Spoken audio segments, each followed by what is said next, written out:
이 새벽에 함께 은혜 받을 하나님의 말씀 구약 잠언 8장 17절에서 21절까지 봉독합니다.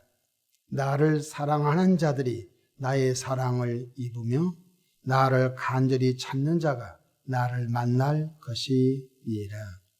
부귀가 내게 있고 장구한 재물과 공의도 그러하니라. 내 열매는 금이나 정금보다 나으며 내 소득은 순은보다 나으니라.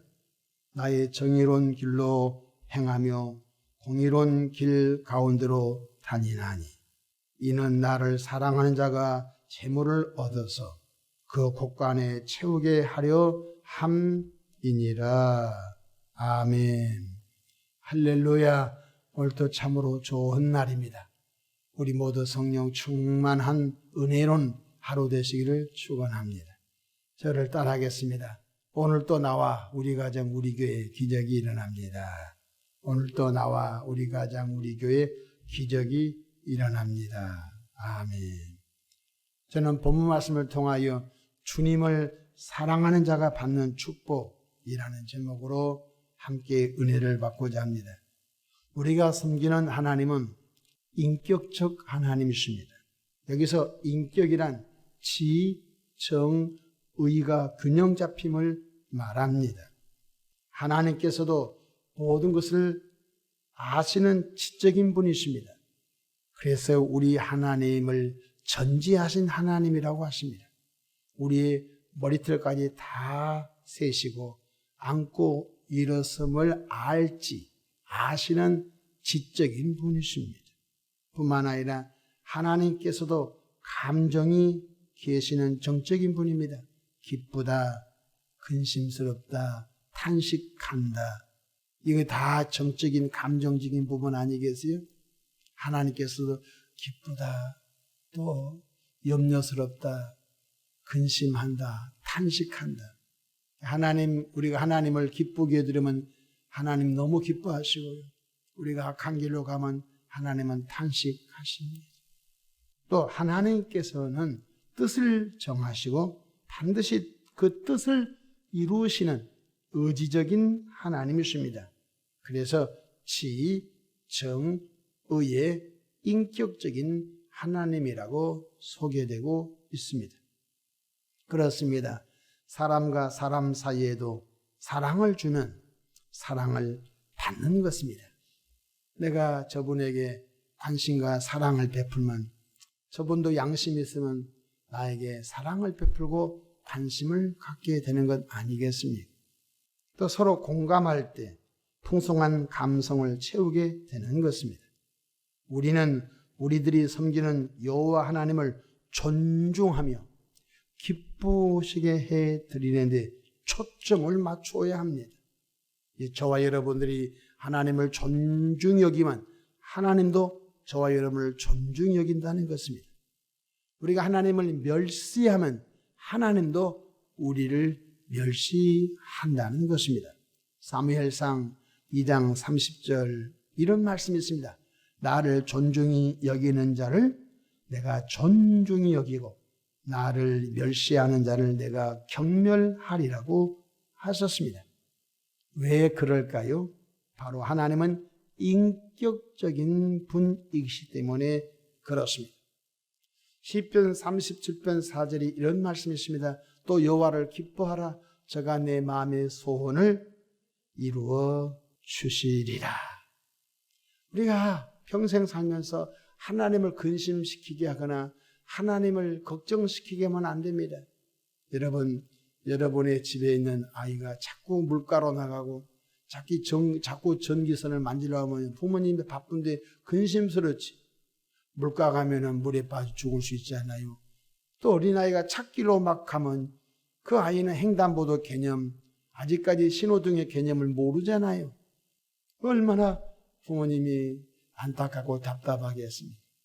또 어린아이는 분별력이 없어요. 아무나 만지면 안 됩니다. 아무나 만나면 안 됩니다. 유괴범이 있을 수 있습니다. 그래서 부모님은 늘 자녀를 키울 때 근심할 일이 많습니다. 똑같습니다. 우리가 하나님을 근심시켜드리면 안 되는 것입니다. 저와 여러분들은 하나님을 기쁘시게 해드리기를 주 이름으로 축원합니다. 오늘 본문에도 하나님을 사랑하는 사람이 하나님의 사랑을 입는다 말씀해 주셨습니다. 8장 17절 볼까요? 나를 사랑하는 자들이 나의 사랑을 입으며 나를 간절히 찾는 자가 나를 만날 것이니라. 하나님을 사랑하는 사람이 하나님의 사랑을 받으며 하나님을 간절히 찾고 기도하는 사람이 하나님을 만난다는 것입니다. 할렐루야. 그러한 자들에게 주신 축복이 18절 19절 나와 있네요. 하나님을 사랑하고 하나님을 간절히 찾는 자리에 받는 복이 뭐예요? 18절 보십시다. 부귀가 하나님께 있고 내게 있고 장구한 재물과 공의도 그러하니라. 그러니까 하나님께 부귀가 있고 하나님께 재물이 있고 하나님께 공의가 있다는 거예요. 그럼 어떻게 했어요? 하나님을 사랑하는 사람에게 하나님께서 우리 가운데 인생을 살면서 부한 복을 주시고 또한 공의로 주신다는 것입니다. 하나님께서 주시는 복은 세상이 주는 복과 개념이 다릅니다. 19절 보십시다. 내 열매는 하나님의 주신 축복은 금이나 정금보다 나으며 내 소득은 순은보다 나으니라. 하나님의 주신 소득은 세상의 순금과 은보다 낫다는 것입니다. 그렇습니다. 오늘 잠언서 8장 21절에 보십시다. 하나님을 사랑하고 하나님을 간절히 찾는 자가 이런 복이 있다는 것입니다. 이는 나를 사랑하는 자가 재물을 얻어서 그 곳간에 채우게 하려 함이니라. 여러분들이 하나님을 사랑하고 하나님을 간절히 찾음으로 하나님의 주신 재물이 여러분 곳간에 채워주셔서 그 곳간에 있는 재물을 흩어 베풀고 또 복음전도에 사용되기를 축원합니다. 하나님은 거지 하나님이 아닙니다. 하나님은 부유하신 하나님이십니다. 그래서 하나님을 사랑하고 하나님을 간절히 찾는 자들에게 장구한 재물도 주시고요. 하나님을 사랑하는 자에게 또한 강건함도 주시는 것입니다. 그렇다면 어떻게 하는 것이 하나님을 사랑하는 것일까요? 우리가 하나님을 사랑해야 되잖아요. 하나님 우리가 밥을 대접하거나 하나님을 우리 커피를 대접하는 건 아니잖아요. 그러면 하나님을 영이신 하나님을 어떻게 사랑하는 것입니까? 첫 번째, 하나님을 최고로 존중히 여기는 것이 뭐냐? 하나님을 최고로 존중히 여기는 것이 예배의 성공인 줄로 믿으시기 바랍니다. 기독교는 예배하는 종교입니다. 예배할 때에 하나님께 그곳에 임재, 우리가 신령과 진정으로 예배하면 영이신 하나님이고 예배 시간에 임재하십니다. 각 사람들 가운데 하나님이 성령으로 예배 가운데 임재해 주십니다. 또한 각양 마음의 소원을 헤아려 아시고 예배 시간에 병든 사람은 고쳐주시고 예배 시간에 염려 근심은 하나님 해결해 주시고 예배 시간에 슬픈 사람은 기쁨의 은혜 주시고 예배 시간에 천국의 확신을 주시고 예배 시간에 놀란 일이 벌어지는 것입니다. 그래서 요한복음 4장 23절에 보니까 하나님은 예배하는 사람을 찾고 있어요. 진정한 예배, 준비된 예배, 간절한 예배를 하나님이 드리는 사람을 찾고 있어요. 요한복음 4장 23절에 아버지께 참되게 예배하는 자들은 영과 진리로 예배할 때가 오나니 곧 이때라. 아버지께서는 자기에게 이렇게 예배하는 자들을 찾으시느니라. 예배는 하나님을 최고로 가까이 한 시간입니다. 여러분, 하나님을 가까이 한 사람이 복을 주잖아요. 예배 시간은 하나님을 가장 가까이 한 시간이에요. 시편 73편 28절에 하나님께 가까이 함이 내게 복이라 말씀하셨어요. 이렇게 말합니다. 목사님 바빠서 예배 못하겠는데 바쁘다고 인생이 다 잘 됩니까? 아니에요. 여호와께서 그 성을 지키지 아니하면 파수꾼의 경성함이 허살하다고 했어요. 여호와께서 그 집을 지켜주자면 그 집안 사람들이 새벽같이 일어나고 저녁까지 별빛을 보고 퇴근해도 안 되는 거예요. 하나님이 지켜주셔야 되는 거예요. 그래서 한 가지 일을 좀 못해도 여호와 하나님을 가까이 하고 예배를 가까이 하십시오. 그리하면 주님께서 그 재물을 얻어 곳간에 채워지는 복 있는 줄로 믿으시기 바랍니다. 그 욥기 8장 7절에 내 시작은 미약하였으나 내 나중은 쉼이 창대하리라고 말씀해 주셨습니다. 둘째로 간절히 찾는 자가 하나님을 만난다는 것입니다. 오늘 잠언 8장 17절 볼까요? 나를 간절히 찾는 자가 나를 만나리라 말씀하셨습니다. 우리는 나와 우리 가정과 우리 교회와 우리 나라와 열방을 위하여 기도하는 기도의 폭이 나뿐만 아니라 우리 가정 식구뿐만 아니라 우리 대한민국뿐만 아니라 전 세계를 향하여 기도할 수 있는 기도의 폭이 넓어지기를 주의 이름으로 축원합니다. 그럼 우리가 어떻게 기도해야 될까요? 첫 번째, 믿음으로 기도해야 됩니다. 기도하면 하나님이 들으시고 기도하면 하나님이 응답하실 것을 믿으시기를 바랍니다. 야고보서 1장 6절에 오직 믿음으로 구하고 조금 더 의심하지 말라 말씀하셨습니다.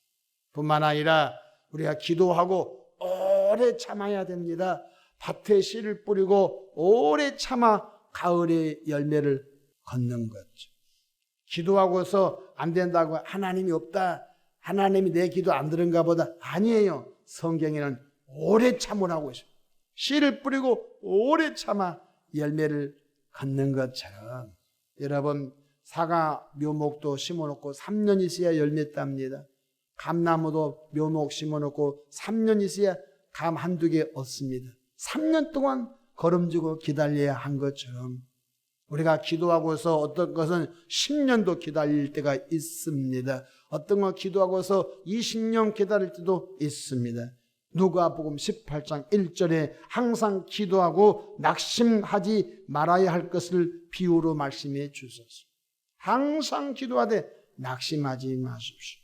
뿐만 아니라 정욕적으로 구하지 말고 하나님의 뜻대로 구하시기를 바랍니다. 정욕이란 건 뭐 욕망으로 기도하지 말라는 거예요. 욕심, 욕망으로 기도하면 하나님이 듣지 않으신다는 거예요. 야고보서 4장 3절 구하여도 받지 못하면 정욕으로 쓰려고 잘못 구함이니라 말씀하십니다. 그러므로 하나님의 뜻을 따라 구하기를 축복합니다. 마태복음 6장 33절 그런즉 너희는 먼저 그의 나라와 그의 의를 구하라. 그리하면 이 모든 것을 너에게 더하시리라. 또한 우리는 예수님의 이름으로 구제하고 예수님의 이름으로 섬기고 예수님의 이름으로 서로 돌아볼 수 있는 것, 그것이 하나님을 사랑하는 것입니다. 예수님께서 이렇게 말씀하셨습니다. 어린아이 소자에게, 가난한 사람에게 냉수 한 컵이라도 대접하는 사람, 그 상을 하나님이 잊지 않고 갚아준다고 하셨습니다. 그렇습니다. 주님께서 우리의 죄악을 구원해 주시고 십자가에서 보여주신 그 큰 사랑을 우리는 받은 자들입니다. 하나님의 놀라운 큰 사랑을 받았으니 우리들도 우리 주변의 사람들에게 관심 갖고 예수님 믿으십시다. 함께 천국 갑시다. 이 땅에서 예수님 때문에 행복한 삶을 사십시다. 전도하는 것, 그것도 하나님을 기쁘시게 하는 일인 줄로 믿으시기를 바랍니다. 정리합시다. 예배가 하나님을 기쁘시게 해드린 것입니다. 정리합시다. 간절히 하나님의 뜻을 따라 기도한 것이 하나님을 기쁘시게 하는 것입니다. 또한 구제하고 섬기고 베푸는 것이 하나님을 기쁘게 하신 것입니다. 또한 복음 전도가 하나님을 기쁘시게 하는 것입니다. 8장 17절 보십시오. 나를 사랑하는 자들이 나의 사랑을 입으며 나를 간절히 찾는 자가 나를 만나리라 하신 말씀 마음에 새기면서 이 하루 승리하기를 축원합니다. 기도하겠습니다. 좋으신 사랑의 하나님 아버지, 하나님을 사랑하는 사람이 하나님의 사랑을 입으며 하나님을 간절히 찾는 자가 하나님을 만나리라 하셨으니 이 하루도 이 말씀 묵상하면서 행복한 승리의 삶을 살아가게 성령 하나님 인도해 주시옵소서. 우리 구주 예수님의 이름으로 기도합니다. 아멘.